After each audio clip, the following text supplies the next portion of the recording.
All right. So JITO USA, JITO is Jain International Trade Organization. And this is a really remarkable and memorable moment for us. We are launching this angel network for JITO USA in conjunction with all of you folks here. So this is a very important occasion for us. So let me just quickly run through a few slides. Let's see, this is not my laptop, so.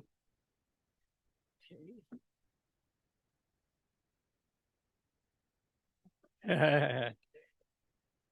Yeah. Okay. So just to give you a quick view of JITO, basically JITO in India, it was formed in 2007. And we have 16,000 plus members all over the world.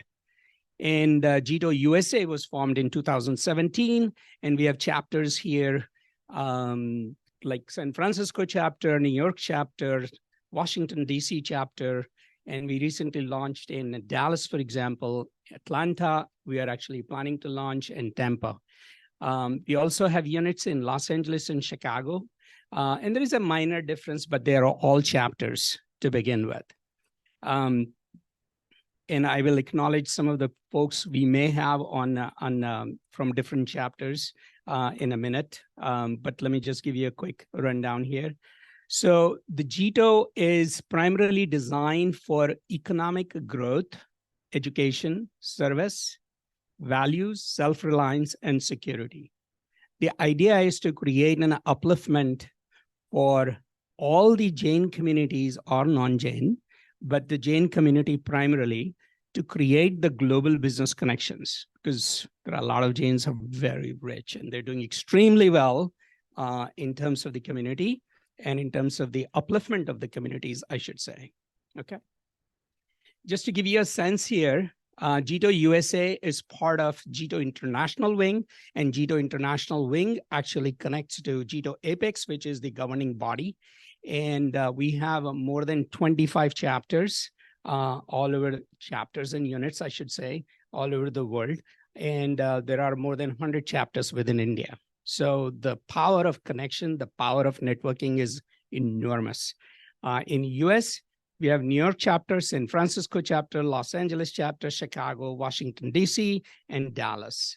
And there are many entrepreneurs right now, they could be on the call. And if I start introducing, I'll take the rest of the evening, but I will call a few names as I go forward. Here is the board, JITO USA board. Mr. Prem Jain, he's our, chairman of JITO USA. And if you happen to know Prem Jain, that's great. If not, we will be inviting him in a few minutes. He has done 5 to 6 startups in a row, and none of the startup is less than multi-billions of dollars. So last one, which he just sold, was Pensando to AMD for $2 billion. And most of the products what Premji has worked, we respectfully call Premji, has worked on, they've generated many, many billions of dollars of revenue for the public companies, okay? Sushil Jain, Dr. Sushil Jain, I should say, he's the president of JITO USA, and he has served 3 presidents as an eye surgeon, and Mr. Clinton, Mr. Obama, and Mr. Bush. Secretary General is Deepak Doshi. He's the CEO of pharmaceutical company. Rajiv Pandya, he's a treasurer in New York. He's a diamond magnet. If you want to learn about the diamond business, you're welcome to connect with him on 5th Avenue. And you can actually shop in his showroom as well. And Dr. Jay Shah, he's a leading member in Los Angeles in the medical field. So we have a very powerful board as far as we're concerned. So just give you a sense of key initiatives, business to business networking, which that's why we are all here today, networking forums. There are many, many activities happen in these forums, leadership forum, anywhere from manager all the way to the VP and the CEO level. We actually help mentor, coach, etc. in that direction. Women forum, a lot of activities under women forum. And so one of the very specific one on 29th of October, if you want to join, there is a Diwali Mela. And that Mela is basically promoting all the homemaker women who are actually building the products from home and how do you market their products. So Venture capital, we are talking about angel networking launch here.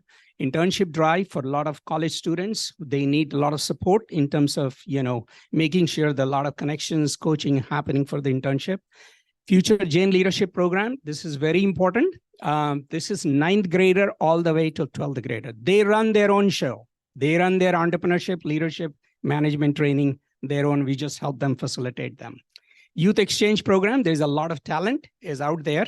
In Dubai, for example, London, for example, US, for example. So what we do is we create that exchange program and we learn from each other, and they get the leadership training and we also learn from them. So these are some of the key initiatives. I thought it'll be very useful.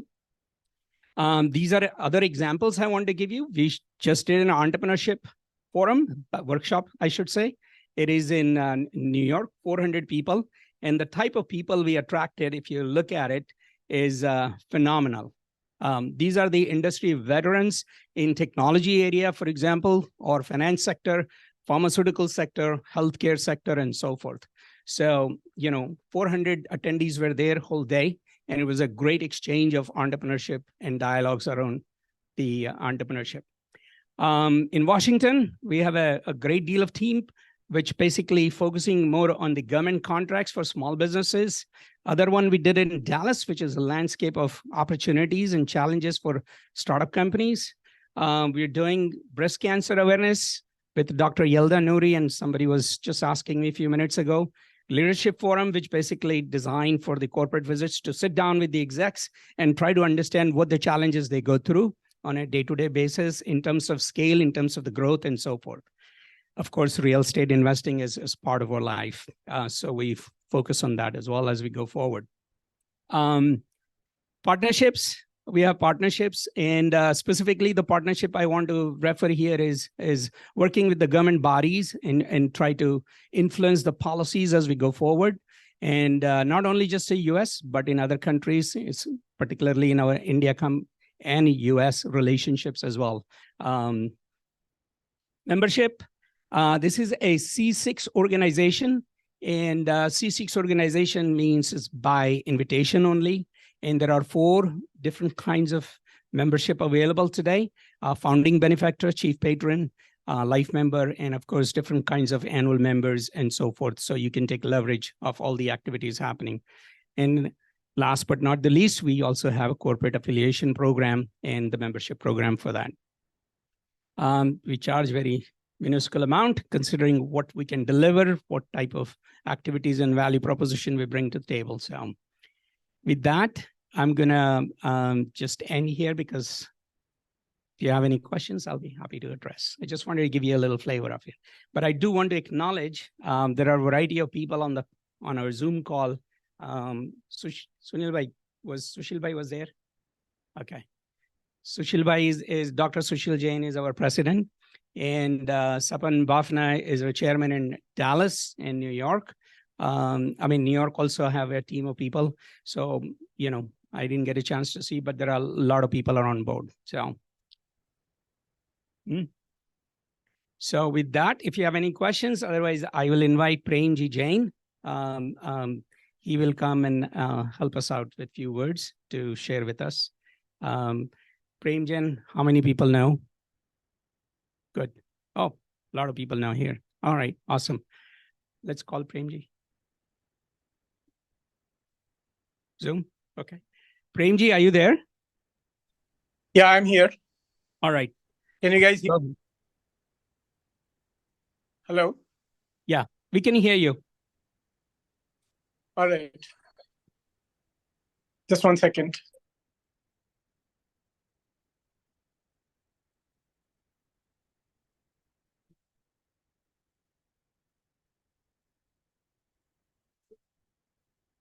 Premji. Yeah,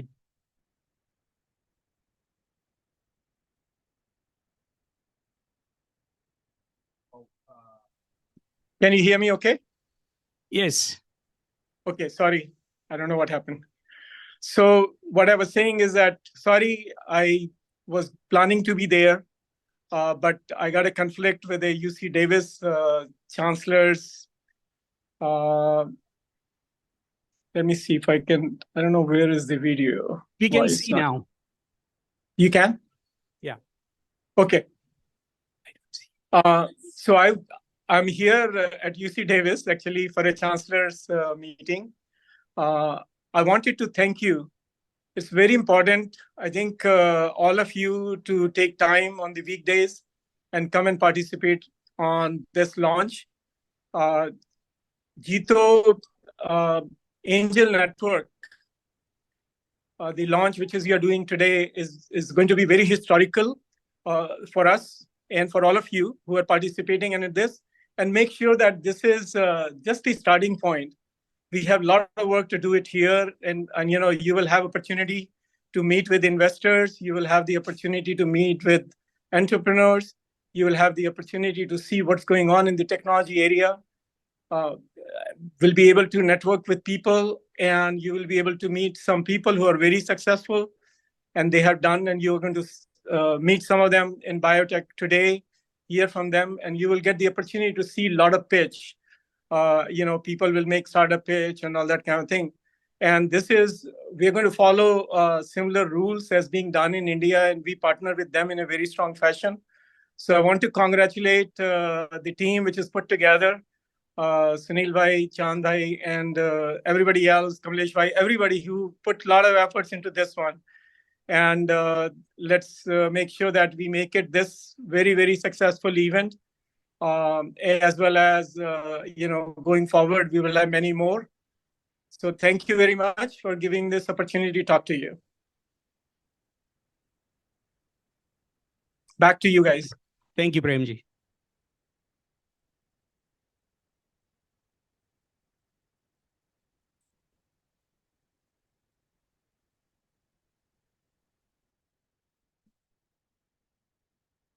I'm very used to do my own laptop, so. Okay, thank you so much. And I want to give a big round of applause for all the volunteers who have worked very hard to make this happen. So thank you.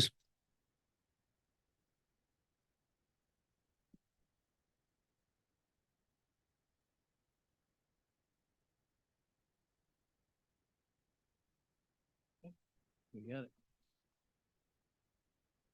I'm Lou Pombianco. I'm the co-founder, and I'm being directed to the microphone, and the CEO and chairman of Startup Sandbox. The first thing I want to say is, Sunil, thank you for the initiation of this wonderful event. And to all of the members that are here today, it is indeed a profound honor for us at Startup Sandbox to be engaged with all of you from JITO and from JAN USA. What a pleasure and what a privilege to be able to engage with you. I am confident today that you will see some extraordinary companies that are sandbox companies. And I just want to tell you at the outset, I have a very simple algorithm for the companies that we admit as members of Startup Sandbox. One, they need to be companies that are transforming a major market space, and that those companies are addressing a multi-billion-dollar opportunity. So that's the first plank in my algorithm. The second plank is that those companies have a team that is capable of coming to the sandbox and being able to technically validate their solution.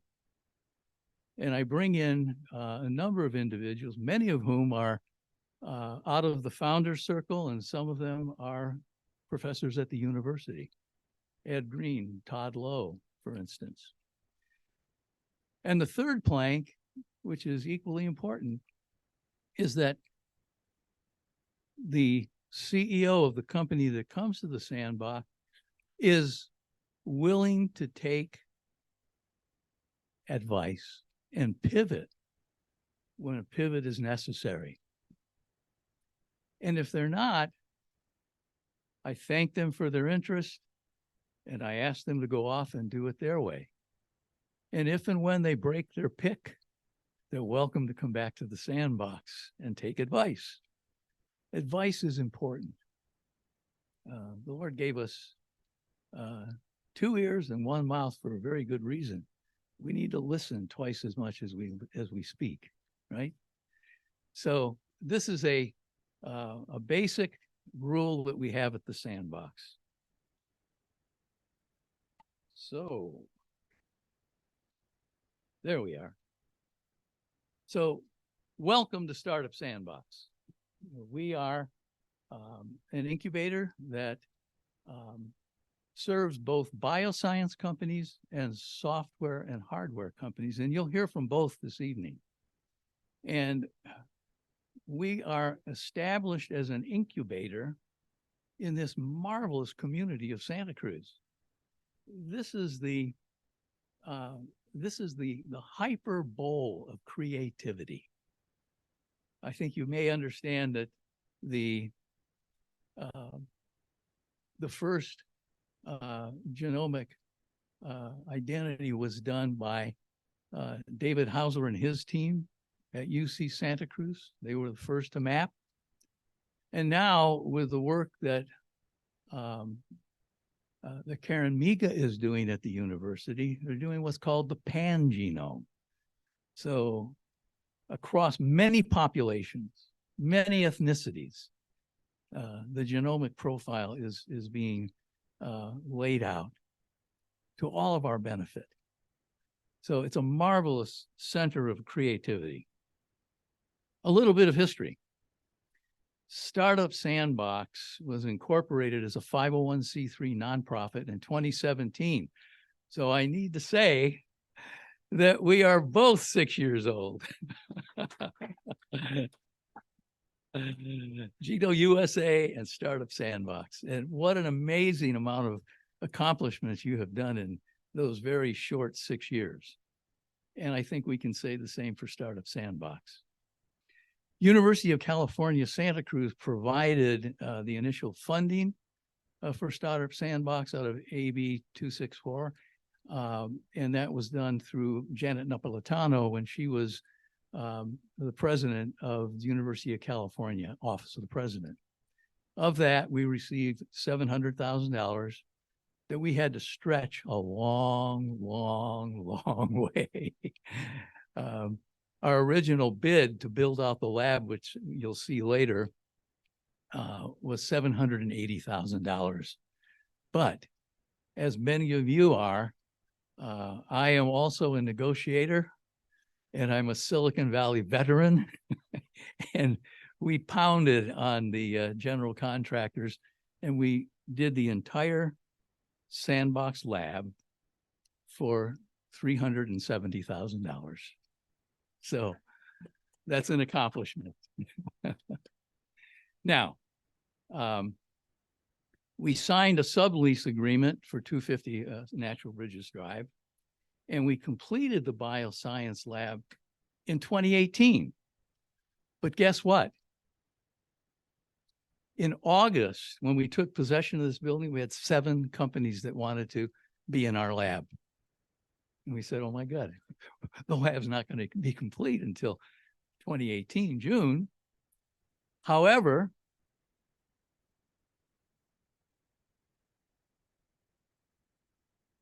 we had a break room.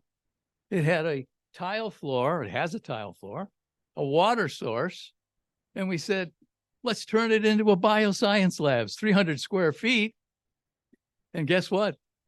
The first individual to occupy this lab is here tonight. He'll present to you Dr. David Deemer. And Dr. David Deemer's entire life has been in search of the creation of life. And he has done an amazing job. What he said was, life didn't begin in the ocean. Life began in the meteoric rain pools of volcanoes, where substrates were laid down and nucleotides, and the basis for life was formed. Am I correct in what I'm saying? And I have learned at the feet of David now for 6 years. And thank you so much for all of what you have taught me. Now, we graduated 14 companies from the sandbox to the commercial markets. And those companies today are dominating their markets. Let me just tell you one, Cruz Foam. Cruz Foam is a company that makes biodegradable foam out of shrimp shell waste. Don't say that too fast. And that shrimp shell waste is chitin. Now, beyond that, they have recently developed a substitute for styrofoam, which is petroleum-based and is the bane of all of us. It sticks to us, it flies in the air, and it cannot be destroyed. They've created a styrofoam that's non-petroleum based that enables you to, when you're done with it, put it submerged in water and it vanishes. So they're building now a manufacturing site here in Santa Cruz, and they have many contracts. They just finished the $17 million A round. So these are the types of companies that we have at the Sandbox. Each company that's pitching this evening is transforming a multi-billion-dollar market. They include bioscience companies, software and hardware companies, and you'll get a good sense for them this evening. Now, Natural Bridges is a very quick walk down Natural Bridges Drive through the Monarch Butterfly Sanctuary. And why am I showing you this? Because this is an area where scientists and workers here at the Sandbox can take a brief walk and collect their thoughts. And they can, in that spark of a moment of creativity, move on to the next wonderful thing. And they do that. And some of them bring their wetsuits down and they surf. So it's a wonderful area for creativity. So Startup Sandbox vision and mission. Our vision is Startup Sandbox is where breakthroughs happen. This is the place. And our mission is to provide entrepreneurs the environment to leverage the excellence of their research to cost effectively complete technical validation and launch their company to the commercial market. Now, I founded a company with my wonderful partner, David Richards, out of the Cleveland office of McKinsey, way back when the earth was cooling. It was that long ago. and yeah, David said, Lou, let's start a consulting firm. So we did, Corporate Development Partners. I'm still managing director of Corporate Development Partners. And let me tell you, we were on the corner of Patrick Henry and Great America Expressway in the heart of Silicon Valley. And we had a 10-10 rule. Any company had to be 10 minutes or 10 miles from our office. Done. We served almost every company that's a household name today when they were startups, from Cisco to Intel to Applied Materials, and I can go on and on. Sun Microsystems, Apple. We created the software strategy for Apple at Claris, and it's just been renamed Claris just this last year. And in that time, we actually met and worked with the to-be CEO of Adobe Systems, who was the CEO that brought Adobe to its heights, and then we consulted with Adobe Systems as well. One of the things we did is we looked at companies that grew from 0 to $1 billion in 10 years or less, and in many cases under 5 years. And then we created what we called the exceptional growth model. And we applied that to many companies in the Valley. And we actually now utilize that model with companies here at Startup SANDBOX. So our target is to bring a company through technical validation to the commercial market in under 36 months. And most of them can do it in 24 months. So that's our target. So I own the URLs: speed to commercialization, speed to revenue, and speed to profit. And that's what we believe in. Our team, myself, Aliona Grote, who's sitting in the back. Many of you perhaps have met Aliona. She is our lab manager, and she has a passion to enter the venture community as a research analyst, and would be magnificent. And we're supporting her on that track. Spencer Murphy is our chief of staff. You met Spencer. He's extraordinary. He graduated out of UC Santa Cruz. He went into the corporate world and worked there for a while, and then he and his wife went to Paris, and he went to the Institute of Data and AI in Paris, and he got his master's degree.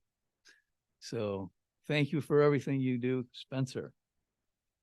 And joining us is Michael Schilling, an executive. He has been active in Asia for many years, Japan, Thailand, and is going to be joining the SANDBOX in the November timeframe as an executive at Startup SANDBOX. So we're really proud to have Michael here. Now, we have a BSL-2 and a BSL-1 lab. This is Bioscience Lab 1. And the Bioscience Lab 1 that you see here in the L shape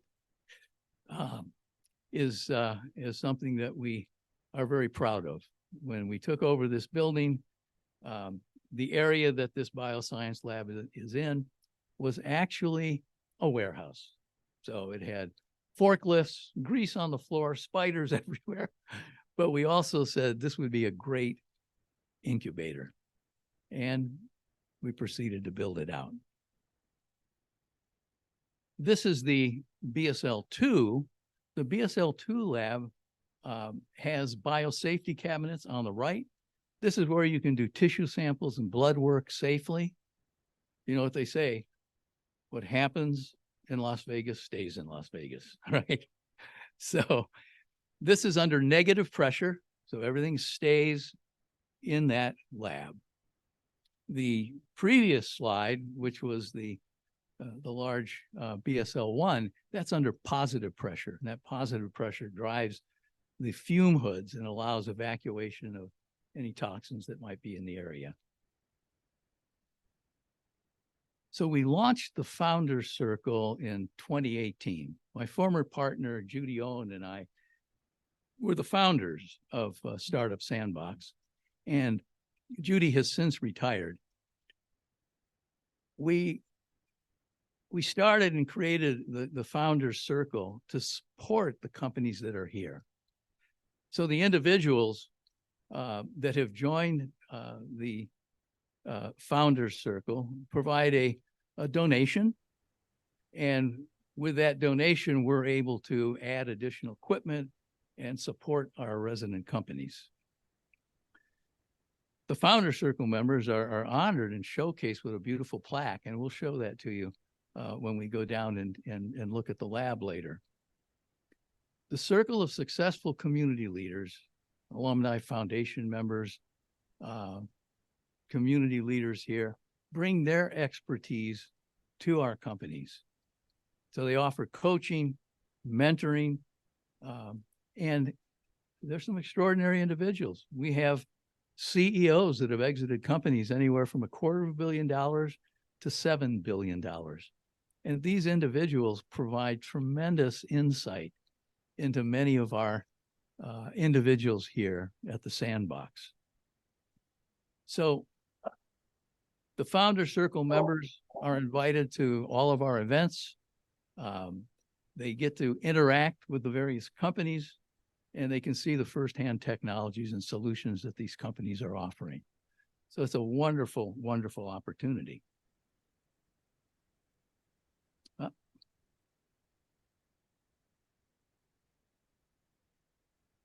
At the Sandbox, we have very low rents. Our objective is to provide individuals at the Sandbox with the lowest rent, so the majority of their funding, whether it's seed funding, friends and family, SBIR grants, can be put to the technical validation. So we make enough money on rents to keep the lights on, to pay the water bill. Those are essential things.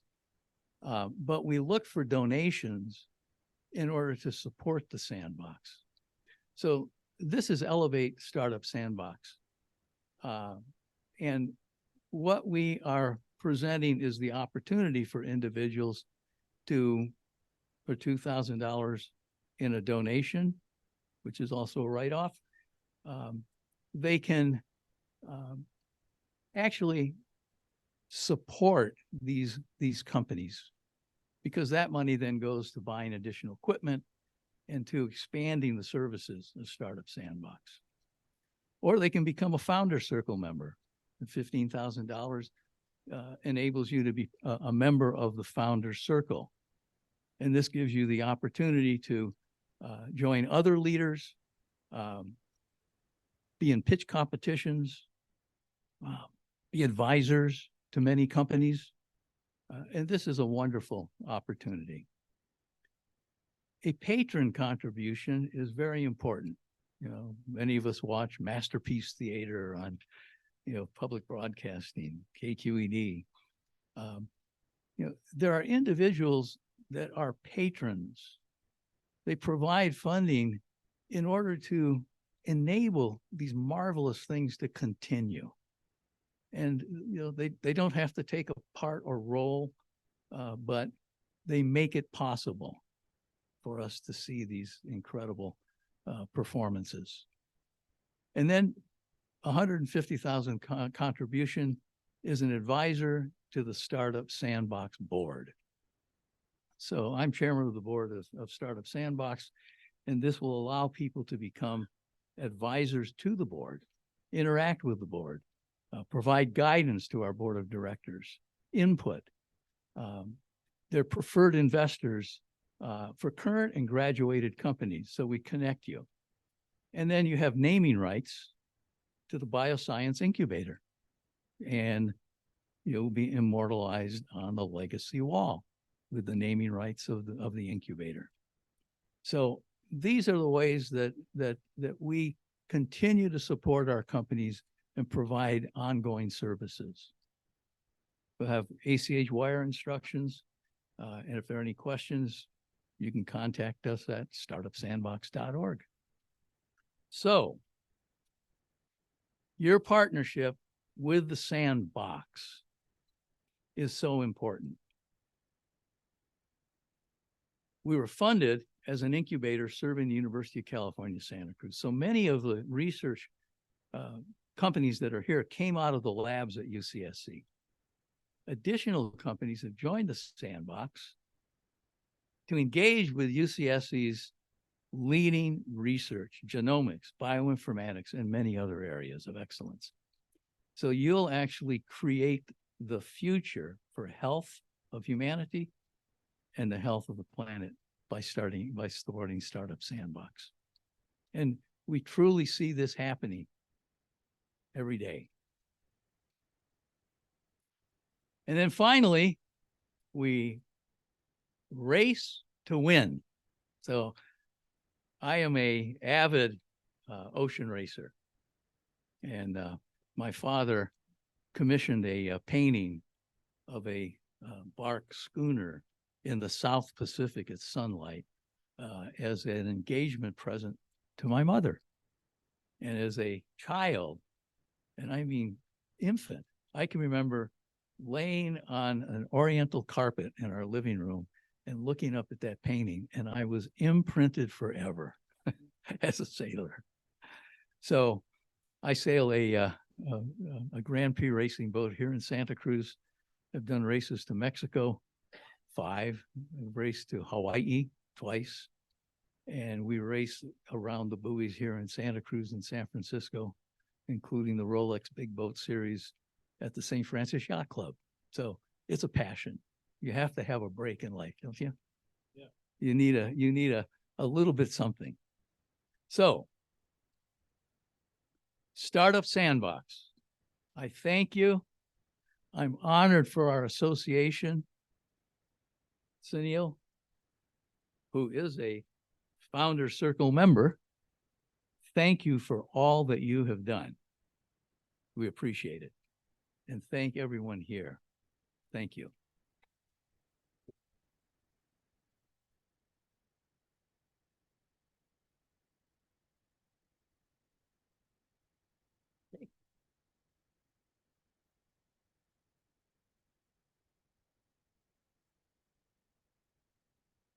Thank you, Mr. Liu.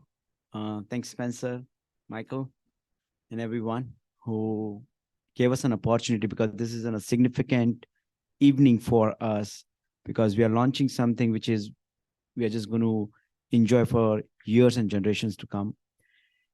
You've been a great partner as a personally and professionally. I've learned a lot from you over the years of our association. I still remember the very first time when we met. It was a tough time.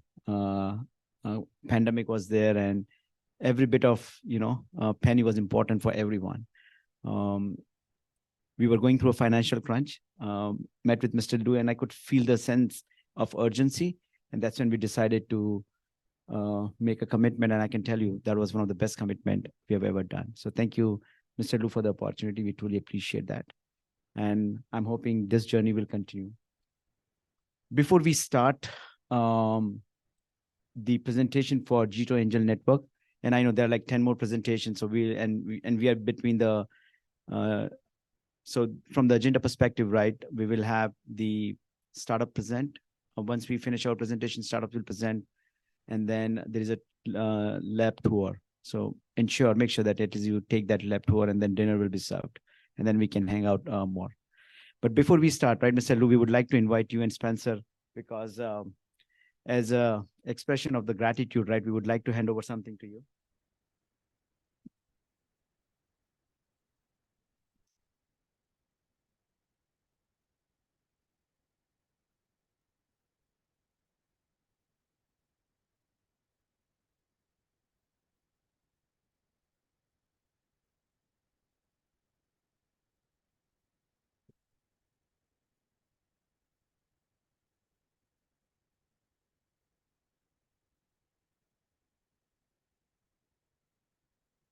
Thank you. Thank you. Thank you. Thank you. But this one is, when we were thinking about giving something out, right, it was much easier to bring a wine which is against Jainism. But what we thought of bringing this, I was at an event, and we were like really serious about this event, and I was like, what should we give? And this is a bullock cart. This represent slowness. This is the slowest vehicle ever invented in the world of history. That doesn't mean we are slow. What it is, the slowness gave the humanity the fastness where we are today, because bullock cart gave us the mode of transportation when roads were not the best. This is the best innovation in the history of world. And this is how most of the startup journey starts, in a slow path, and then we take off. So this is a representation of who we are, and this is a representation of our core DNA. So thank you, Mr. Liu.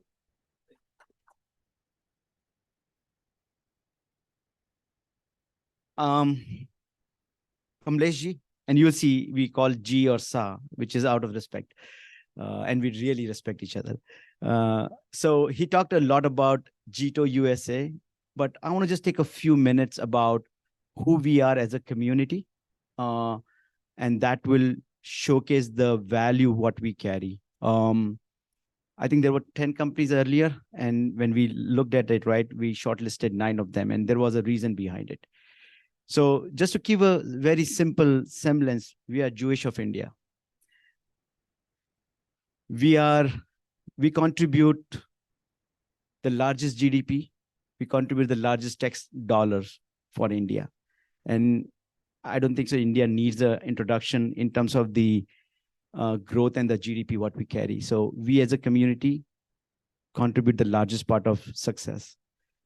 We are the smallest community in India. I don't know whether it's like 0.001% or it's even lesser, far lesser than that.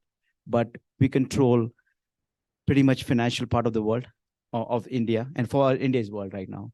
And you'll see the growth. JITO is hosting World Economical Forum kind of format in India in December, and they've invited all the best leaders in the world. We follow 3 things, and that's core principle.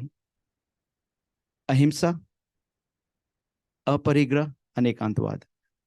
Ahimsa is non-violence. Aparigraha is non-detachment. So we don't get detached to anything, attached to anything very fast. And Anekantavad is multiple views. So most of the time when you meet a Jain person, right, you will never see them arguing, because they will always look at what we call in the Western world, right? Let me put myself in your shoe. So that's what we start doing. The best semblance of the example what we give is, how many of you have heard about Mahatma Gandhi? Yeah. So when he fought the independence for different part of the world, he followed Ahimsa. That's a core principle of Jainism, and that's where we come from. So we are very grateful that you are having us tonight. Thank you, Mr. Lu. Thank you, Startup SANDBOX. It's been a great pleasure. With that, what we'll do is we will start our presentation. It's an historical event, as Prem Jain said. We are 6 years graduated, 4 years of COVID. I think that's what we call ourselves. Tonight I've got Vipul. You will not see this guy talking too much, because I will do the most part of it. But there is a core team behind this initiative. So Vipul sir, we've got Vinod sir, Chand bhai, and these 2 were instrumental in pushing me when we first talked about it. So thank you so much for doing that. And we have come a long, long way. Thank you, Kamlesh ji, for everything what you have done so far.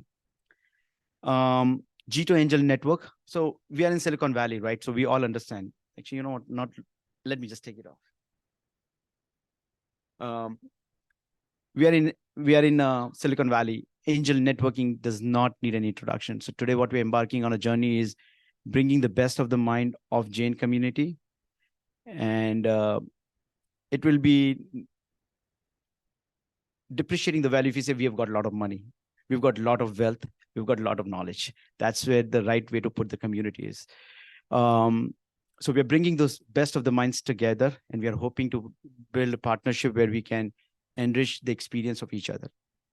So what we are calling it, opening doors to new horizon. Next few slides, we're going to go quite fast, but we'll talk about vision statement, mission statement, value proposition, operating model, call to action, guiding principle, and what we're calling is the launch day for today. So today is the day when we are launching officially. And thank you, Mr. Lu, for giving us an opportunity to do something at historical place.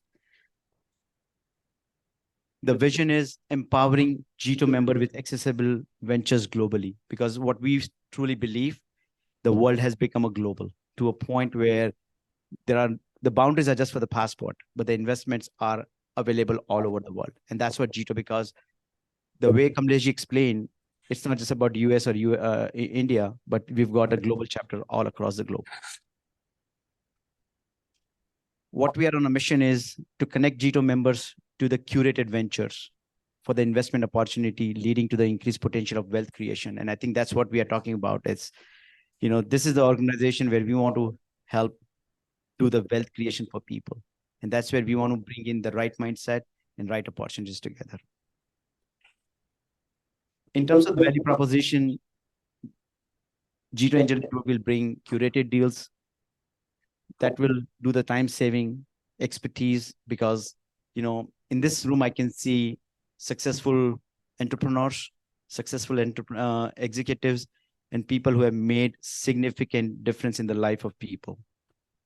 And the most important, like-minded investor. I think that's what JITO Angel Network is all about. This is the, as we said, right? We are building the plane as we are building the parachute as we have jumped off the plane, which means we're fixing the issues, we are fixing the thing, but this is where the base operating model is: investor intake, deal sourcing, due diligence. And we'll share these slides with everyone, but this is just to give you a perspective of where we are heading towards. Follow-up, investor support, impact measurement, and so on and so forth. Just to give you quantification, India has JAN Angel Network. They started about 3 years back. They are top 3 angel networks in India right now. In terms of quantum, I think they've done more than 500 or 1,000 crore. That's like multi-million dollars of investment in less than 3 years' time. And there are multiple unicorns they've already built. And I think that's what they bring onto the table. And we want to replicate that model. And we have a better potential here because we are at the Mecca of San Francisco, which is the startup hub. This is for the fee structure. So we've got, the way Kamlesh explained, right? We've got, patron, we've got life members and annual members. But this access to the deal is to everyone because we don't want to discriminate in terms of the potential. But if you want to do an investment on the deal, right, we would love to see a bit more skin in the game. So we would appreciate if you are a charter member, patron member, or life member. But if you're an annual member and don't want to commit still, there's an opportunity where you can participate by putting $1,000 each deal, and you can decide to invest into the deal. The call to action is, first of all, become a JITO member if you are not. If you are a JITO member, let's actively participate. Let's grow together. Unlock the opportunity because, 4 of us sitting in a room, we can only do so much. But 100 people sitting at 100 different places, right? We can do a lot more. So it's a quantifiable effort if we can all work together. The way Mr. Liu has gracious enough to present the 10 startups tonight, what happens is if we just multiply that connection built, right, we can help the community together. Because some of the startups, what I have been part of being a startup sandbox, I've seen some of those startups in the past, and you will see there some of them are really breakthrough invention what people are working on. These are some of the guiding principles we will be sticking to, and that's the reason there were 10 startups, but tonight we have just presented 9 of them because one of the company did not stick to the value of Jainism, which was ahimsa, non-violence. We want to make sure the standards are high because the reason we chose Startup Sandbox tonight was because when we spoke to Mr. Liu, the criteria, the way the companies are coming in, they bear a very high standard, and that's what we wanted to maintain. Impactful investment and community building. I think somebody said, right, let's bring a lot of Jain people together, and that's one of the things because we want to do that wealth creation.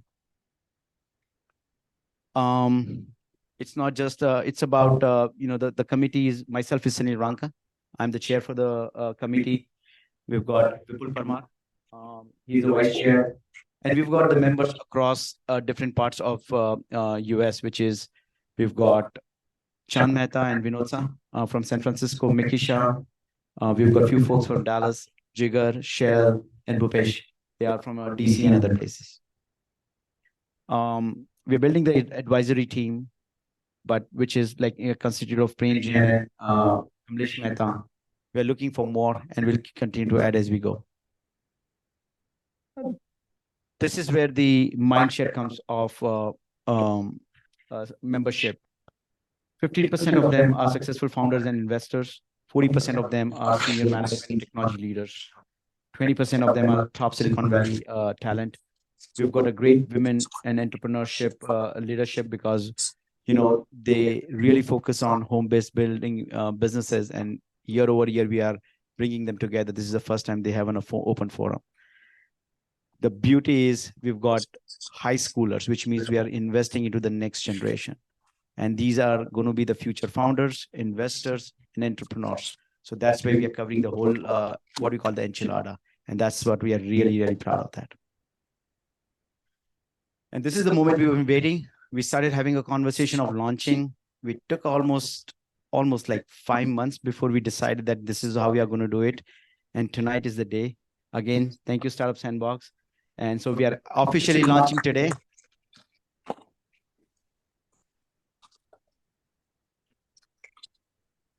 And most of us got connected through the common institution of Jain Center of Northern California. So the religion brought us together. Let's multiply that relationship with wealth creation for each other. And that's what we are calling is opening doors to new horizon. Welcome to the next chapter.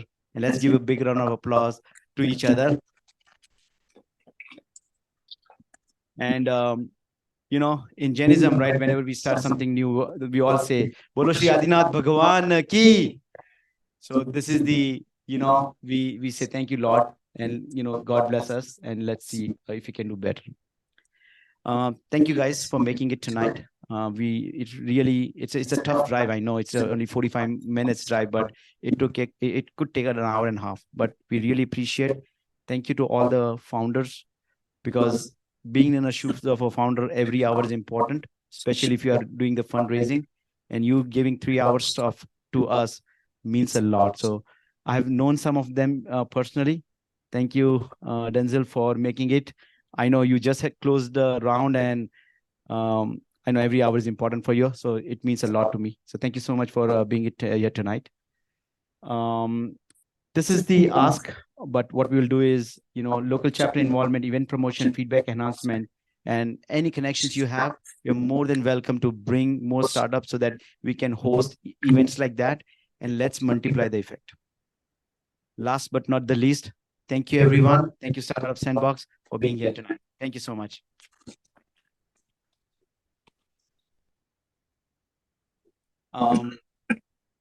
I think what we can do is, Mr. Luke, shall we start with the startups next? Okay, perfect. I think we've got 9 companies. They might just take a few minutes. There'll be an opportunity to have an interaction with founders if they decide to stay back. And then there's a lab tour. Make sure you attend that tour, and then we'll serve the dinner. There is a Jain pizza. I know some people may not be eating ground roots, so no onion, no garlic, no potato. We've made sure we've got a Jain pizza. We will be serving it separately, because I know that is more tastier than the regular pizza. I should have not said that. Yeah, but that's a true statement. So yeah, so Jain food is available. So please ask us, and wish you all the best for the 9 startups.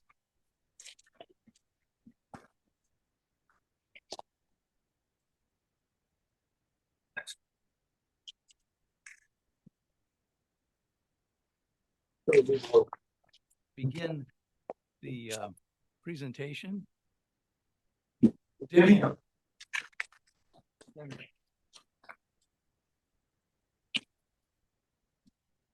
Guys, the first day, I don't trust all the scientists, so I'm gonna close the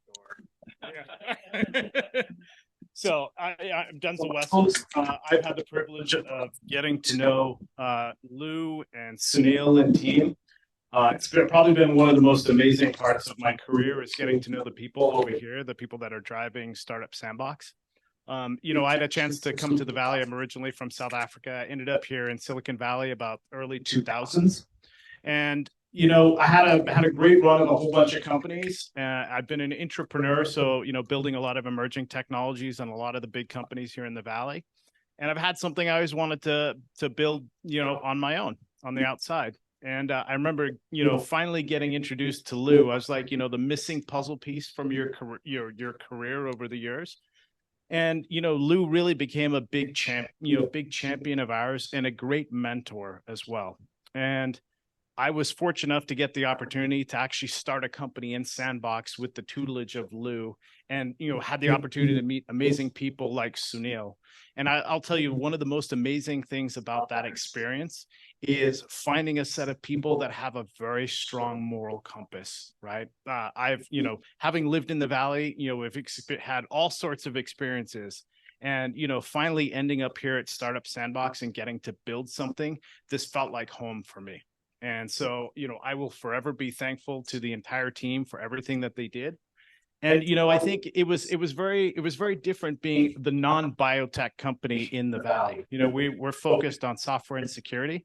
And for me, I'm kind of a tourist looking at all the biotech, looking in all the doors, but I'm always amazed at everything else that is done in this building that is just mind blowing. So I thought I'd share a little bit about what we're building as, more of a technical, security play rather than a biotech play. So we were born in the Valley, and we've had a very interesting journey.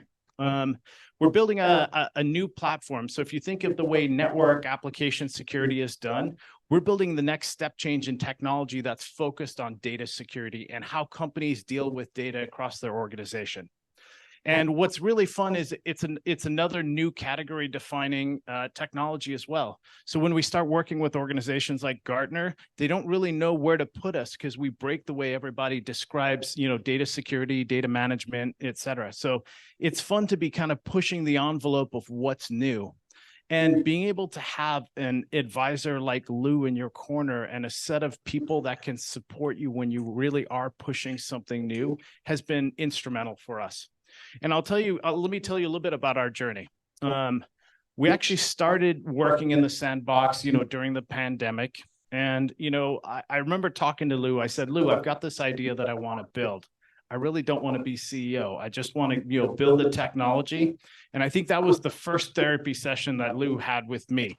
And he said, look, exactly why you don't want to be CEO is exactly why you have to be CEO.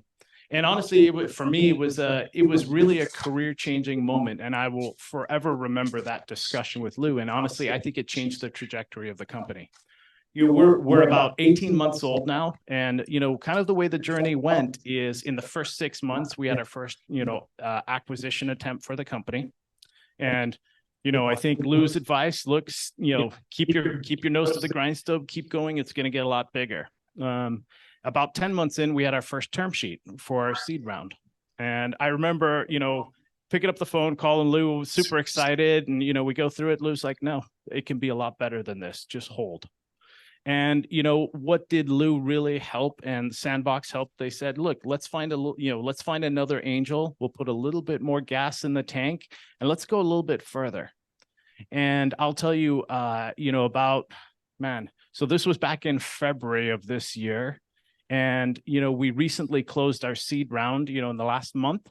And we actually had 4 different VCs competing with term sheets for our business, which, in this economy was amazing. And that was all due to the very careful guidance and the strategic planning on how we were going to execute fundraising. And for me, I was always like, hey, I just need to put money in the company. But it was really the strategy that I didn't see that Lou helped us define that allowed us to be successful. And, if you look at the market size that we're chasing, it's a very, very big space. And, I firmly believe we have a chance of capturing at least 10% of that market share for ourselves. And so if we look at this is competing with giants. And I think that's what's been really amazing is, we're a company that's 18 months old. I was just counting in my head when I was sitting there on the side.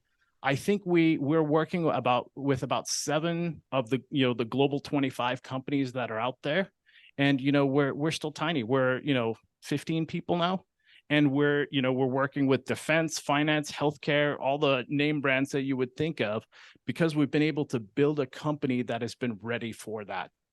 And so I would suggest if any of you can spend time and get to know the team over here in any way, shape, or form, I highly suggest it. So 5 term sheets in about, a 4 to 6 month period was absolutely phenomenal. But I'll tell you, Lou and Startup Sandbox were really key to that success for us. It's one thing to have a great idea. It's another thing to figure out how to execute it. Where you're going to find the money, what's the strategy going to be, how are we going to actually keep the wealth for the employees, et cetera. There's a lot of strategy behind it. And, I think, I've probably grown about 30 years in the last 18 months, and it's been incredible. So, and think about what we're doing right now. We're working with some of the biggest companies in the industry. And, it's, the joke of 2 guys and a dog in a garage is how it feels someday. And to be sitting in the rooms with the opportunities that we have it's very, very humbling. along the way, I got a chance to know Sunil, and it's been an amazing journey together. We've had a chance to start talking to customers together, but the thing that is core to what we're doing is really the moral compass, the trust, and everything around the company. It's not the traditional Silicon Valley where you have to worry about, who you're working with, et cetera. You have a completely safe environment where everybody is pulling for you. And that has been the antithesis of the experience that I've had in Silicon Valley. So, it's been game changing for me. So I would also suggest you to look at other companies like HCare. HCare, Roger up in the front, you should really look at. Unfortunately, the window to invest in us has passed. We just closed our seed round. Obviously, Series A and the other rounds, there will be opportunities as well. But I would suggest don't miss out on other opportunities with companies like HCare. Same kind of amazing traction and growth that they're seeing as well.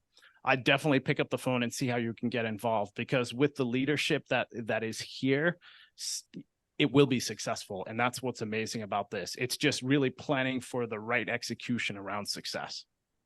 Now, if some of you are interested to see what we're working on, so if you kind of look at some of the problems in the data world today, I've got data silos drawn at the top or data silos at the bottom and data consumers at the top. And in today's world, there's direct connectivity that's needed between those two for technology work, for an application to talk to its database, for data scientists to get to data. There's this direct connectivity, but it causes a lot of harm to organizations because of breaches, right? And usually in the commercial space where we've come from, those breaches equal, brand defamation, loss of revenue. But if you look at certain types of data equals loss of life too. When we talk about, the defense and intelligence world, when we read about these breaches that are in the news, it could affect someone's life. And actually, one of our team members, is retired from the military special forces. And, they've had those breaches where, they've had the really bad people show up at their door. And, if you think about that, what it means when, suddenly really bad people in the world show up outside your door, and it affects your family, that's very serious. So we're dealing with data security as a life or death thing. And so we're building this next technology that it really eclipses everything else we've done with network security and everything. It's really focused on understanding data. And what's really cool is if you think about what it actually means. We talk about securing data. It's not just how we protect data. In the old world, we build this big crunchy wall around the outside. So think of data centers where we kind of build a crunchy perimeter, but it's very soft and squishy inside. So how could we protect things? And if I go on, we've built this platform that is designed to sit in between the two, the consumers and the data silos. And we've actually, invented some new technology that pretends to be things that they're not. And, along the way allows us to catch bad guys, decide how data should be assembled. And, was kind of, I remember talking to Lou about this. We started off with the security mindset, just straight from the beginning. We want to protect things. And I remember sitting down with Lou. He's like, you've built so much more than that. You really need to look at the big picture of what you've done. And what we've actually built is a way to use any data in any format very, very securely. So think of almost like a universal translator for data is what we actually ended up building. And it's opened up tremendous revenue opportunities. We're growing at an astronomical rate. Honestly, some of the problems we have is hiring people fast enough to execute right now. And these are amazing problems to have, especially in fundraising in an economy where everybody I would talk to would just tell us the woes of trying to fundraise at the time we were fundraising and, how the funds aren't even getting funding, et cetera. And somehow through all the strategy that we had built around what we were doing, we never felt any of that friction. So, always sat there scratching our head. What are we going to do next? So I just wanted to share this so that you guys could really realize the magic that is over here. And if there's a way to get involved in any of the companies, please do. I mean, it not only can it be life-changing for yourself, but it is for the companies. And, speaking from experience, the funding, the support changed our lives. So yeah, thank you very much, guys.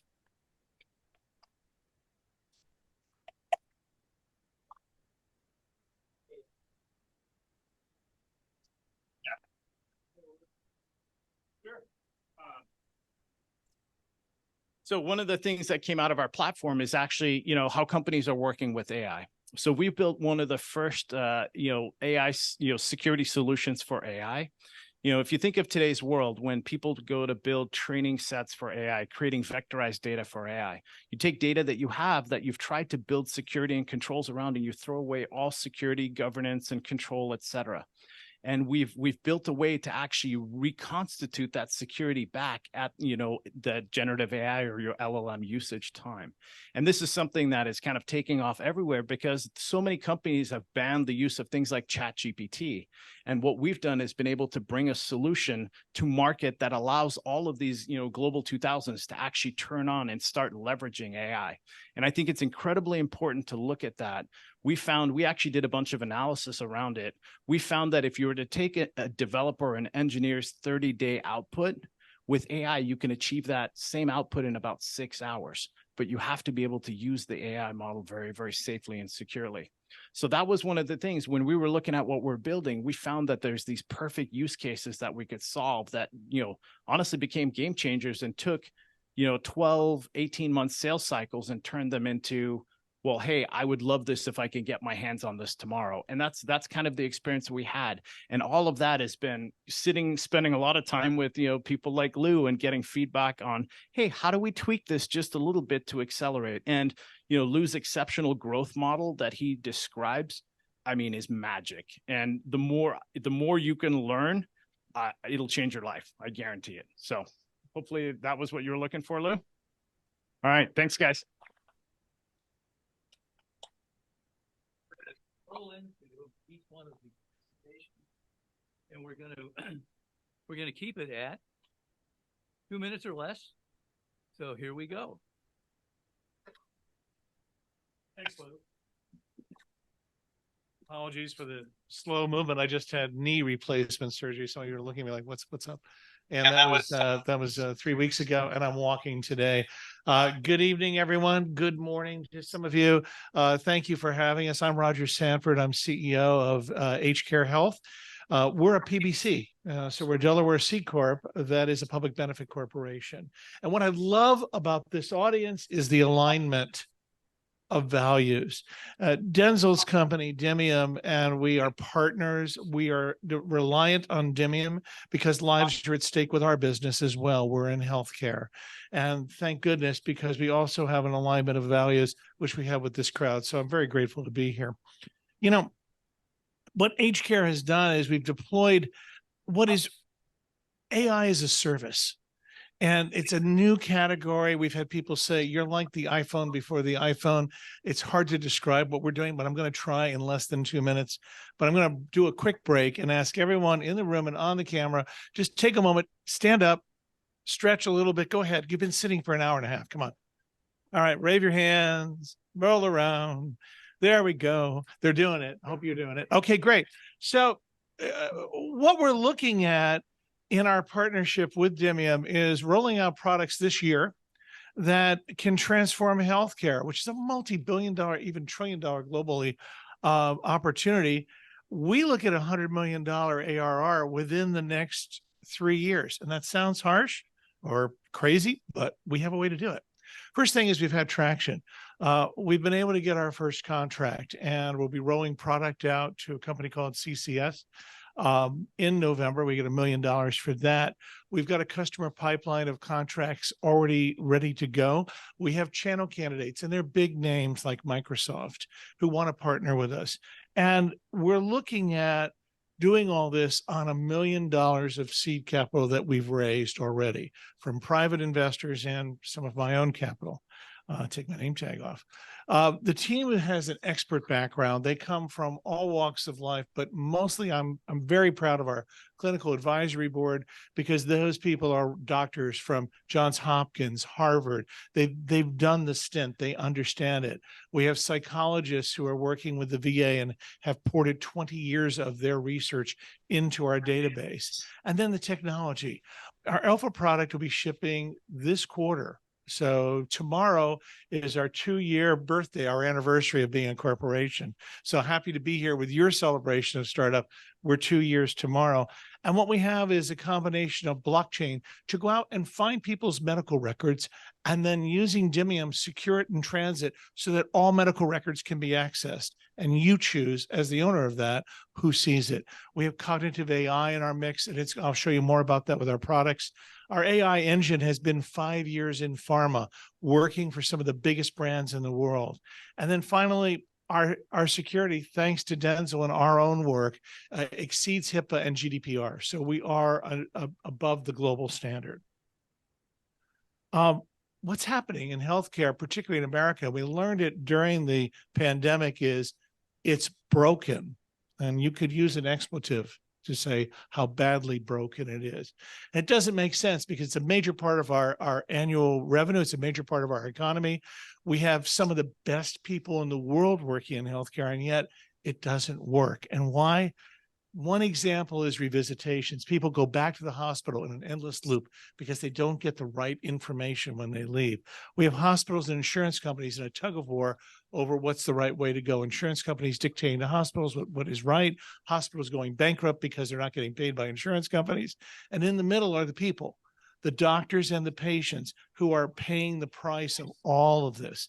So what happens when all this happens is you have conflict and tug of war, and we're looking to resolve that.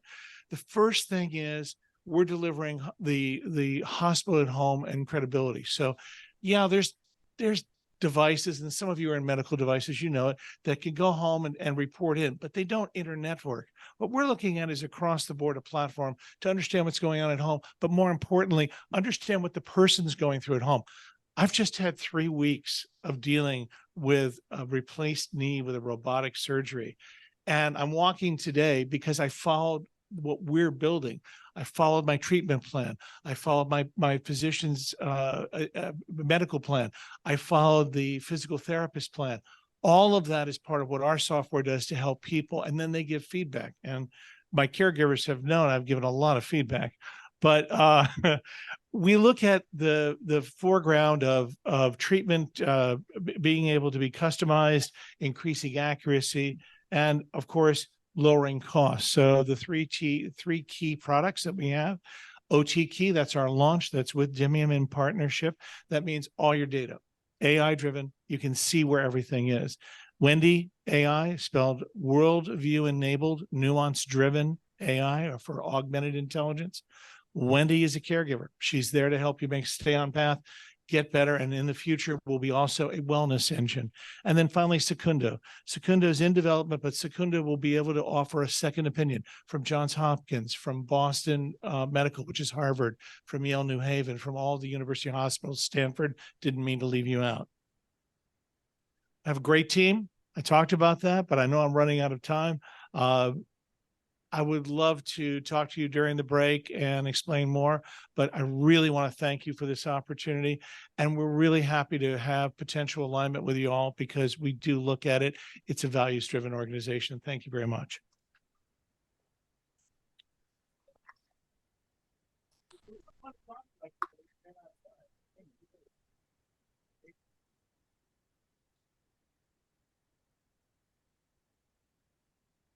Okay, well, thanks very much for this wonderful opportunity. It's really a pleasure to be here for your exciting launch event and to share about the work that we're doing at LinkRNA Bio. So I'm one of the co-founders. My other co-founder here, Roman, is in the back.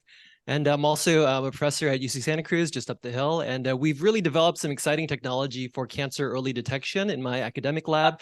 And we want to translate that so that patients can benefit from this technology. So, you know, I'm sure all of us have been touched by cancer in some way. And we know that typically when people get the diagnosis of cancer, it's really at later stages of disease, when the disease has started to spread, and usually the outcome is not so great. But what if you could get this blood test, once a year when you go to the doctor to get a checkup, you could get a blood test that really uses, cutting edge state-of-the-art science that we've developed at UC Santa Cruz to really precisely identify the earliest signs of cancer when it has the best chance of being not only treated, but also potentially cured as well. And so our goal and what we're really passionate about is developing this innovative RNA-based liquid biopsy technology for multi-cancer early detection. So basically any type of cancer that you could possibly have, this would be able to tell you if you have that cancer or not. And so we know that early detection is the most important thing that we can do to help save lives for cancer, because when you detect cancer very early, the survival rate is very high. But when you detect cancer when it started to spread, the survival rate is very low. And currently there's no effective test that can do this at the earliest stages of disease. And so there's clearly an urgent and unmet need for cancer early detection. And so our solution is this RNA liquid biopsy platform. And so the technology that we have developed that we're translating in this company is really robustly detecting very specific signal that's coming from the tumor cells. So these cancer cells are releasing RNA molecules into the blood, and these RNA molecules are not found in healthy individuals. And so this is the only data slide I'll show you, I promise. But if you look at the right, these circles represent RNAs that are specifically upregulated in cancer cells that are in the blood, where you just have to take a vial of blood and you can sequence and identify the signal that's unique to that cancer. This is an extremely fast growing market. If you just look at 3 cancers, pancreatic, lung, and colorectal, it's over a $20 billion market currently, but we're talking about every single type of cancer. So this is a growing market. It's accelerating very quickly. And currently there's a lot of excitement to do liquid biopsy, but the advantage that we have is we're looking at RNA. So all of these other companies that have raised billions of dollars, they're all looking at DNA, which is fundamentally limited in its ability to diagnose cancer. And so Grail, I'll just use them as an example. Sorry, Grail, but they've developed a test that is called an early detection test, which misses over 75% of stage 1 cancers. So it's really not an early detection test. It's actually quite a misnomer. And so it won't work with DNA. And there's many reasons why it won't work, which I'm happy to share later. But RNA is continuously secreted at the earliest stages. And we just published a paper in Nature Biomedical Engineering showing that we can detect cancer with over 90% specificity across many different types of cancers. And I was just at the White House last week. I was invited by the Cancer Moonshot program to really share about this exciting technology that we have developed in the lab and that we're trying to translate. And so we have an excellent founding team. So we have business expertise with AI and medicine, and Joanna, our CEO, Roman, our CTO, he really developed the computational tools, the AI tools to really classify whether something is cancer or not based on blood, and of course myself as well. And so we're currently raising $1 million to really begin to do this technical validation here at Startup Sandbox. And so, we heard from Denzel, I don't know if he's here still, but this amazing opportunity to come into Sandbox and to really do this technical validation. And so we're raising this money right now with the 5 million post-money valuation cap.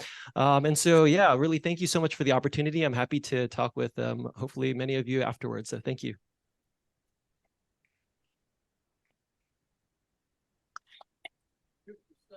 Everything you do. Isn't he amazing? And to see the things that are happening with the work that he's doing. I've been following him since 2017, when I was introduced to him by Harry Noller, who started the Molecular Center for RNA at the university. And what an incredible journey this has been. Thank you. Thank you. Next up. You have it. Chris has got it.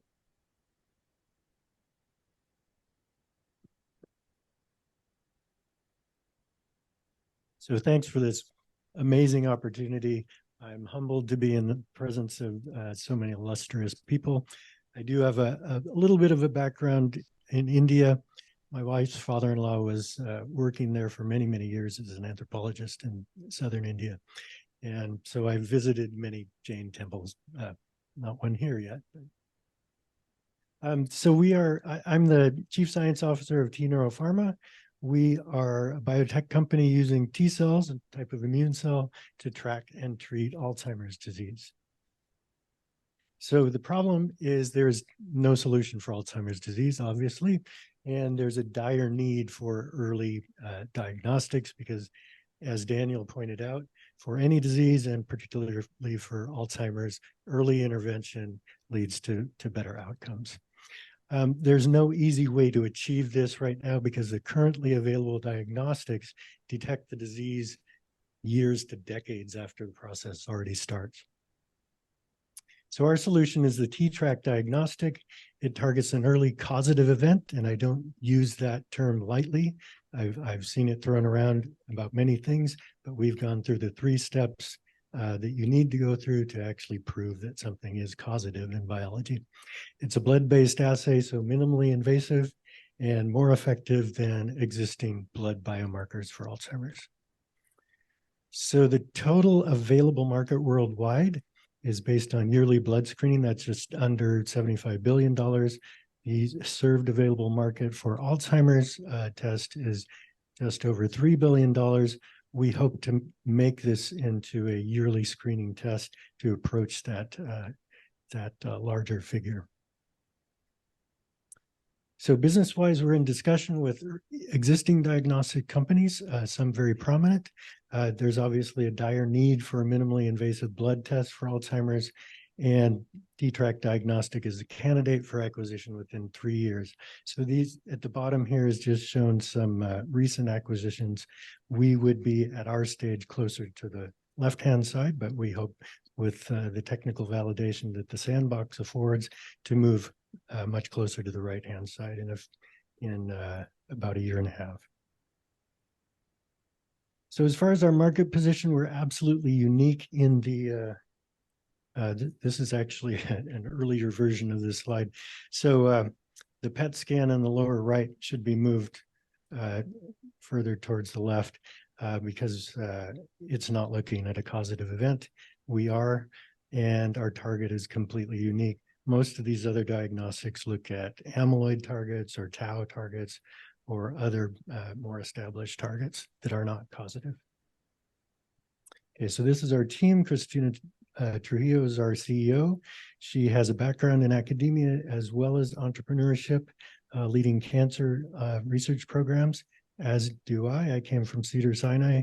I have 30 years experience in neuroimmunology and translational research, turning bench discoveries to bedside. I actually directed a clinical trial program there for brain cancer patients. And John Chavez is the other co-founder. He's our CFO and a serial entrepreneur. He's director of the New Mexico Startup Factory. Wayne Lasley is our board member and chief operating officer.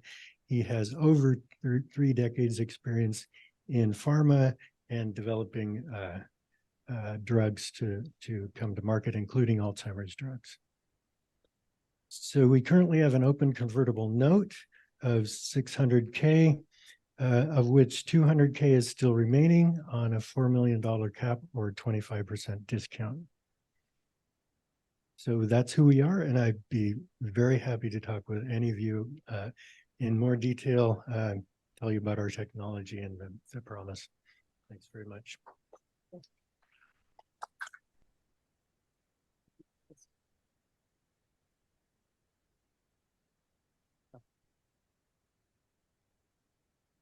I'm going to start with a question.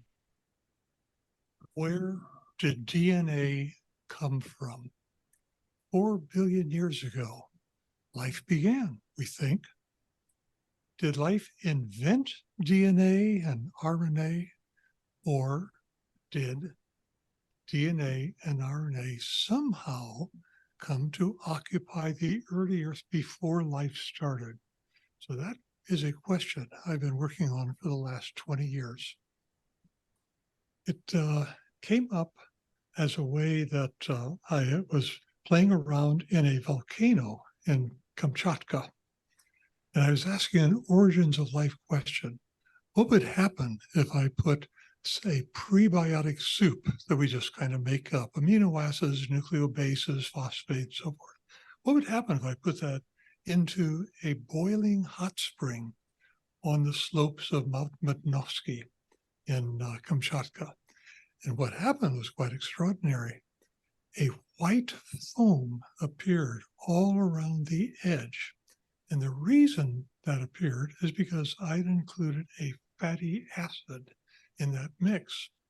I later found out by more research that fatty acids are in the Murchison meteorite. It's one of the organic compounds. And these fatty acids are over 5 billion years old, and they will assemble into membranes. So that kind of step-by-step discovery finally led me to have a startup here at Startup SANDBOX. We called it UpRNA. My wife is Icelandic, and Uprani in Iceland means origin. So this came out of my work on the origin of life.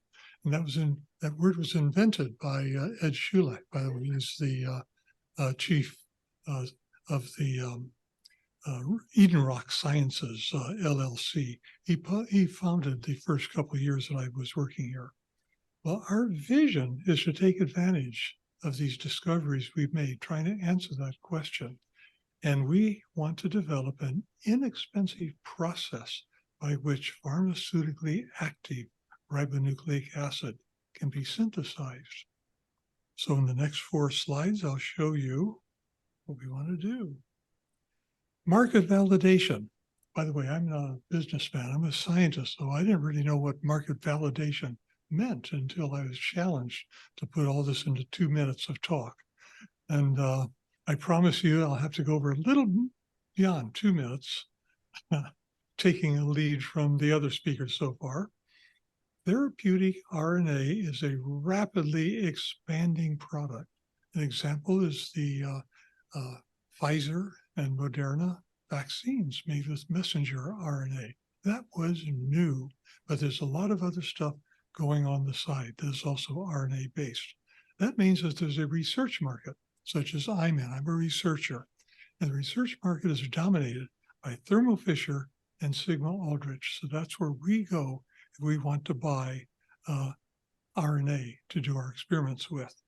So we have a targeted customer who are people like me, and we run off grants, national grants from funding agencies. We also run off donors, like some of the people sitting in this room, and we are working off royalties right now that I get from my patents. I had a winning idea 30 years ago. It's called nanopore sequencing. And just now, we're starting to bring major amounts of money into our campus as a result of the patents that we've held there. So I can use some of that money to support my research here. So the target customers, people like me, we think that right now in oligonucleotide synthesis, the market is around $7.7 billion. If we can get 0.5% of that market in our first year, we're going to repay what we might be able to get from donors like you here in this room. So that's our aim of coming here to talk tonight. Our product is siRNA. It's a very short piece of RNA. It's a double helix. It's only 23 bases long, a typical one. And as it says here, the mRNA destroyer. This is part of a system that attaches itself to messenger RNA, breaks it so that a targeted protein cannot be produced, synthesized by the cell. So it's being used as a possible treatment for Huntington's disease. This is the first product ever to come out that might have a chance of working with Huntington's patients. And there are several other diseases, one of them already with an FDA approval. Here's the problem, though. A current cost for siRNA is $1,400 per milligram. That means that a typical patient going into therapy is going to have about a half $500,000 bill, $500,000 bill for a year's worth of treatment. We want to make a cheaper version using the technology that we're developing here at Startup SANDBOX. We think we can bring the cost down to about $56 per milligram. By the way, DNA, if you want to make a known DNA sequence, is about half that, about $26 per milligram right now. So we think that this siRNA would be able to be synthesized at a much better cost. That's me on the left, David Deemer. I work in the Department of Biomolecular Engineering on campus. We're just now starting to get some rewards for the invention of nanopore sequencing. You can see some of them there. I have a postdoc here, Povilas Simonis. He's from Lithuania, and he's made a lot of the progress that has made me very excited about what's going on, what we can do with that technology. Our dream is to have a senior scientist CEO to direct the research. I would want to serve on a chairman of the scientific board, for example, plus 4 postdoctoral scientists. And we think we can get that done with about $1 million per year. So, last slide. Vehicle for investment and terms. I didn't even know what those words meant just a couple of days ago. And Lou said, you'd better find out what those words mean. So I went to Matt Easterday, sitting here representing the Eden Rock Company, and Ed Shulock wrote back, he's the CEO, he wrote back and he says, well, we are going to be the vehicle. And the reason is that Ed and I are partners in UpRNA. We each have personal shares in this startup. So that would be the fund that an investment would go into.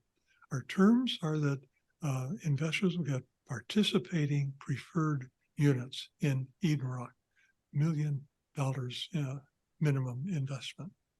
So that's what I have to tell you about. And I'm excited about, I hope you will be too.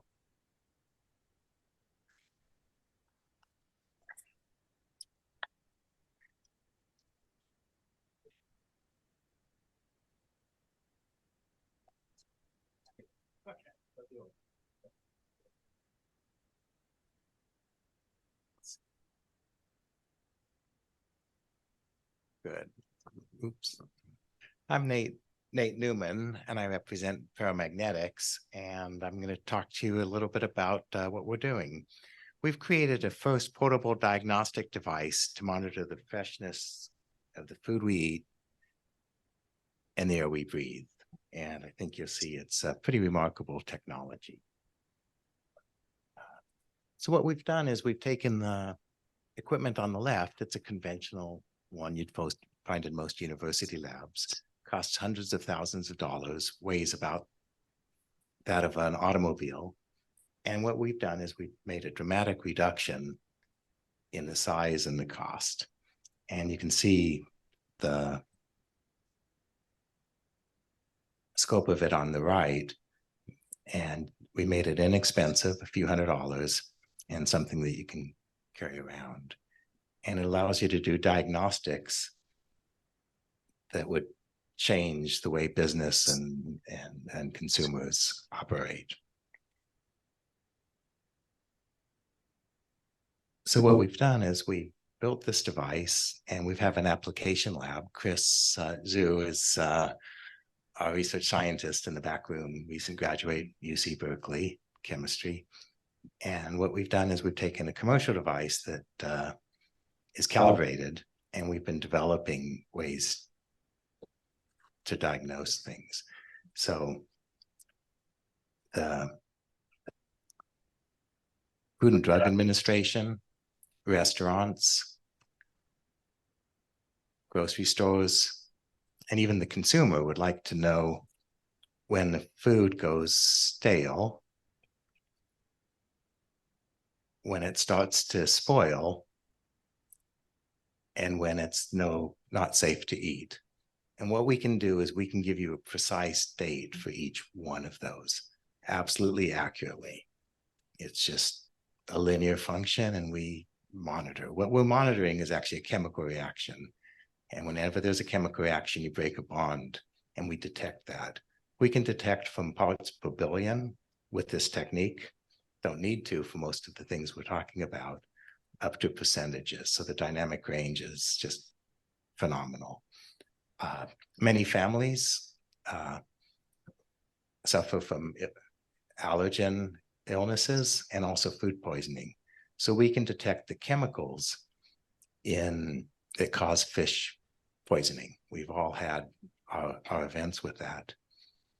And people with allergies to peanuts, gluten, and shellfish is a major issue. For example, peanuts is 3% of the population have peanut allergies. And for the children, 40% of them have been in the emergency room in the last 2 years. So we can detect peanuts down to parts per million and better. We also are interested in fungus and molds. We can take a particle smaller than a fifth or a tenth of a grain of rice and detect the fungus and mold. So we can detect it at a stage where it can be exasperated, in other words, removed.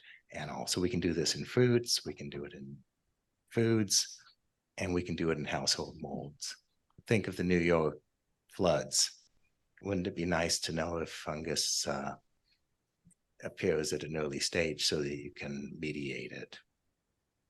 We've been working away for a little over a year in the SANDBOX and love it. I would compliment Lou, but I think he's got too many.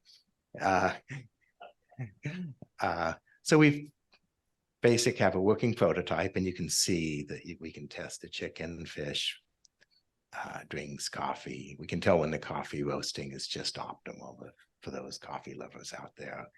And we're getting ready to produce a finished device that's ready for market validation. Tough thing to do, but we've made great progress. I can tell you have a very strong team. I had many years in academics, and I list my citations. Those aren't traffic citations, I got a feeling, but my colleagues are phenomenal. Bill Woodward is a founding partner of Anthem Ventures and has a long history of angel investing and also venture capital. I worked with Frank Wilczek and Walter Herbst to start making miniature devices. This is one of, we reinvented it since coming here. So it's new technology here, but I made sure to include him. Frank got his Nobel Prize in physics, work he did when he was 21.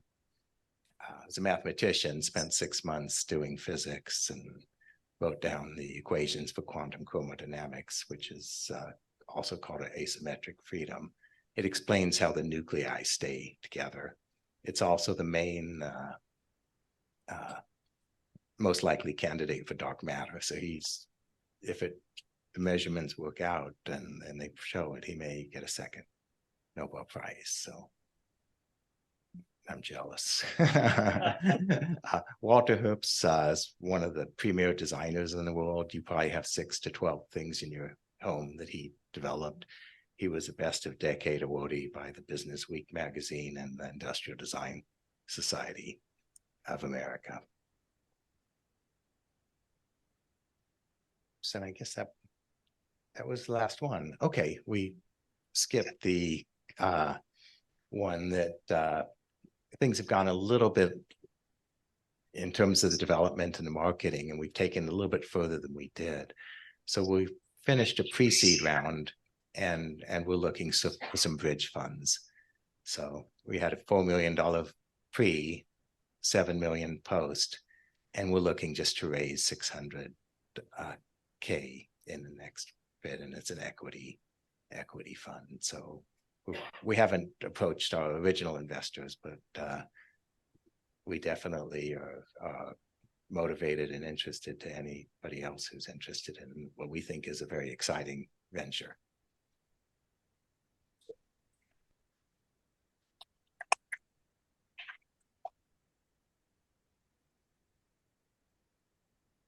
Hi, everyone.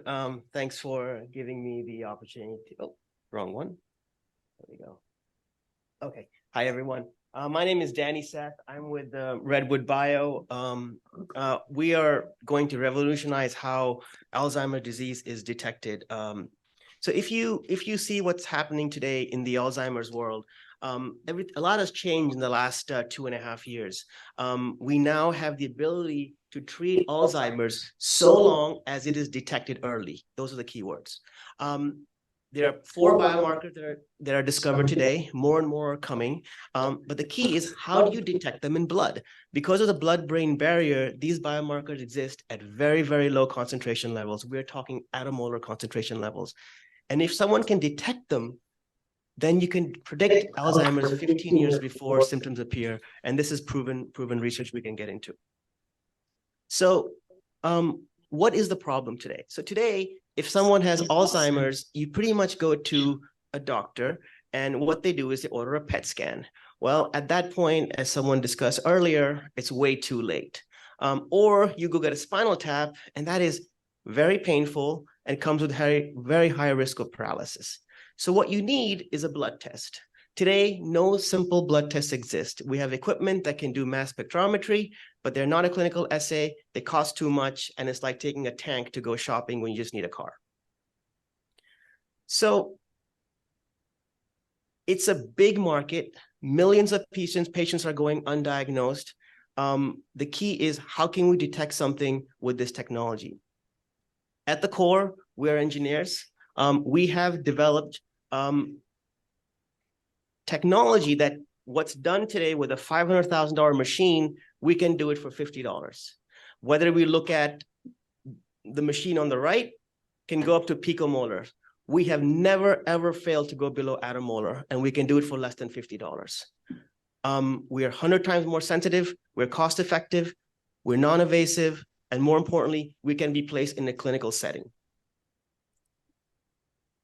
Now, all of this has been possible not because of 1 or 2 years of work. We started about 5 years ago. We were funded with NIH grants. We started focusing on viruses, and we pivoted to a market where the greatest need is today, which is Alzheimer's disease detection. We have validated our technology with all the biomarkers. So here in Startup Sandbox, we have done benchmarks on our product versus Quanterix. We beat them every single time. And so for now, the market opportunity for us is to start a CLIA lab. So what is a CLIA lab? We want to start a lab and where we will just process samples. We want to place our equipment in there and do high volume processing. We will be revenue positive within 6 months. Why? Because these pharma companies want to sell drugs that cost $50,000 a year. They need someone like us to get the blood test so they can put people to start taking these medications. And so that's where we're at. All the hard work is done. We do not need FDA approval. We just need money right now to start a lab and process samples, and that's where we're at. Last but not least, we're a technology company, as I said. The applications here are not just for Alzheimer's. This is a technology that is applicable to many, many diseases, and we believe at the core of what we're going to do is we are going to democratize healthcare. We will offer Alzheimer's blood tests and all diseases at the cost less than what someone pays for a copay. That's our vision. The technology is ready, and we're launching. At this point, we do not need much money. We just need $1 million purely for commercialization, nothing for R&D. I'll be welcome to show you all the data we have. The proof is in the pudding. The proof is in the benchmark data. I'll be happy to share it with you. Thank you.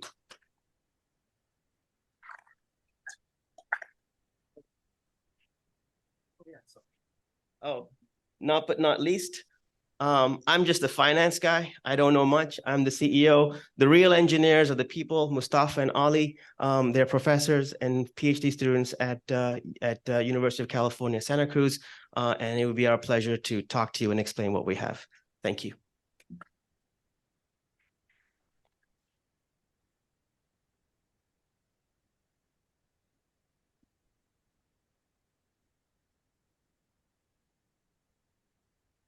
Hi, my name is Christopher Chavez.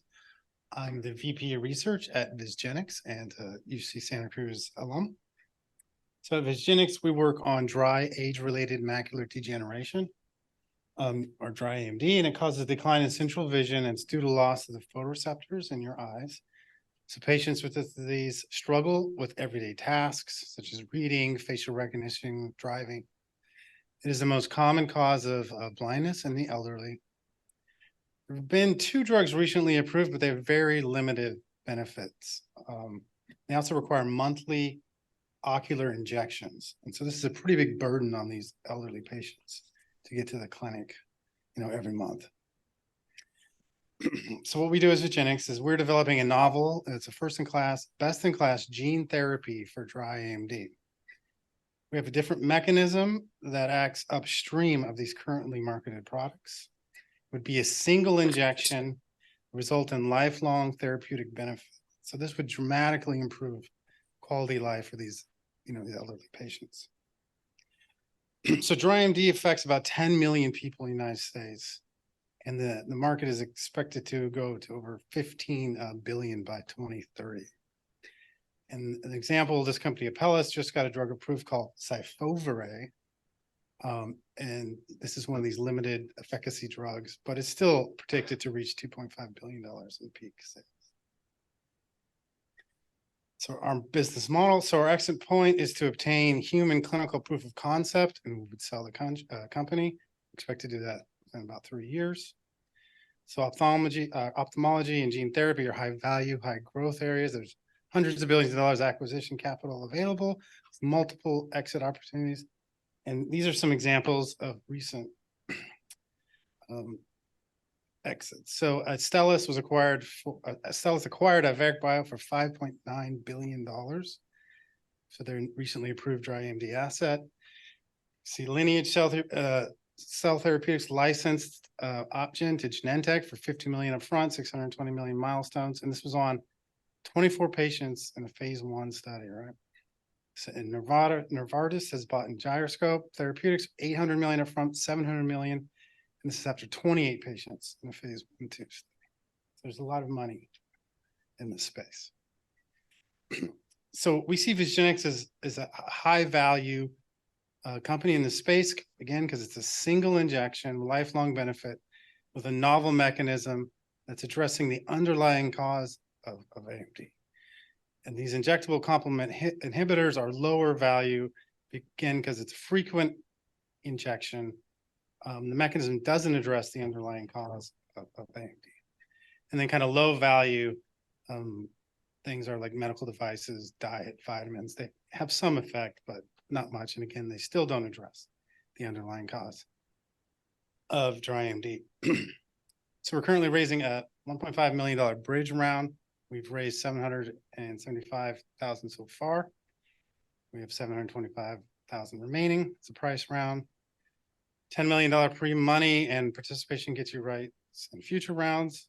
So it's an opportunity right now to come in before the Series A, which we are just about to launch, where we hope to raise $30 million. So far, we've raised $8.5 million from these investors. This is the team. So together we have over 70 years of experience in the biotech industry. William's our CEO, Marty's a co-founder and CSO. It's me, and then we have a who's who of dry AMD experts as our scientific advisors. These are retinal surgeons. And that's it. Thank you.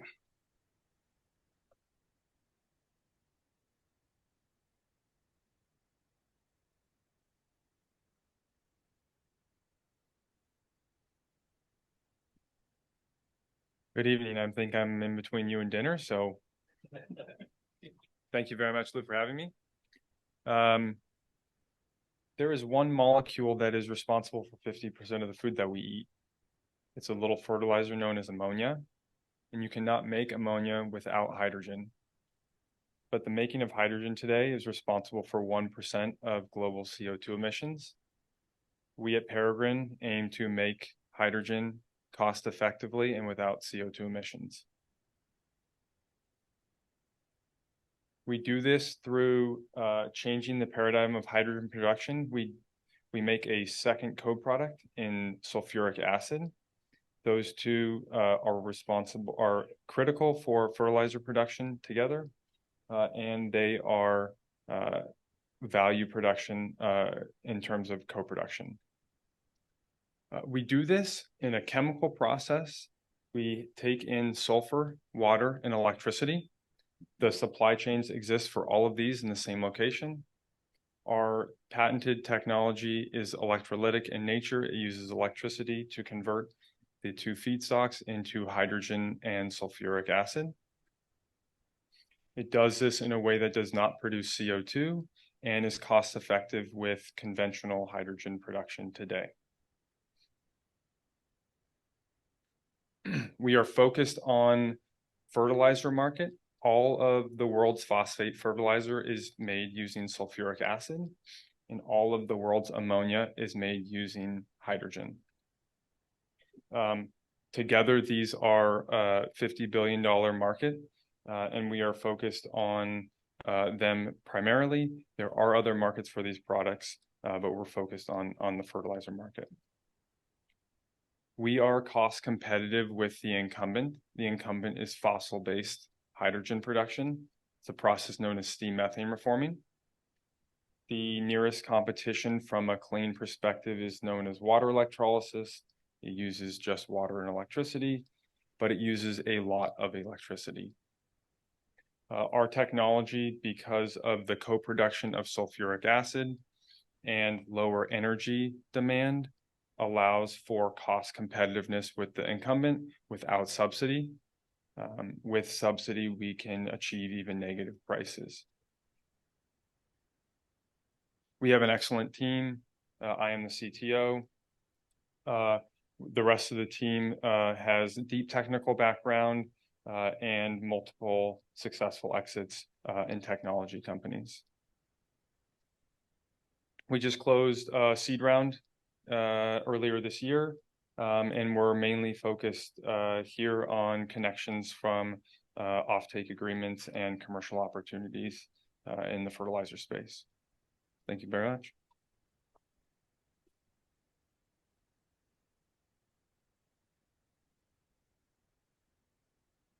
We're interested in commercial opportunities and distribution opportunities with the Jane organization. So really appreciate it.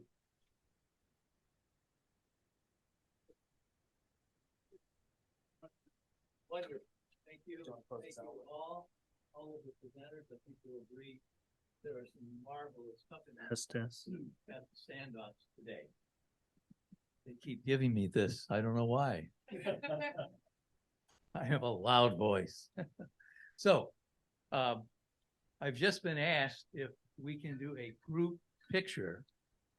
So what we'll do is a group picture. I don't know who's going to take it. Spencer. Okay. And how do we get everyone in this group picture, Spencer?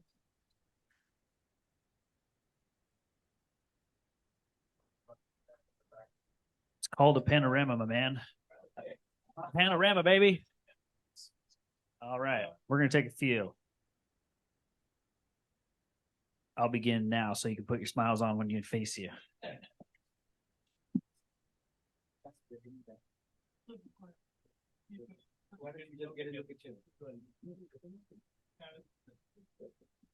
Nailed it. One and done. Well done, everyone. Thank you so much. Thanks to everyone tuning in online. We're going to close the Zoom now, and you'll get a copy of the slides and a recording of this meeting. And we invite any and all questions, and enjoy your pizza while we mingle and get to know each other a little better. Thanks again. So for the JITO and Dan members, I would like to get down our lab. Why don't we? Only follow me. We're going to go down the front stairs.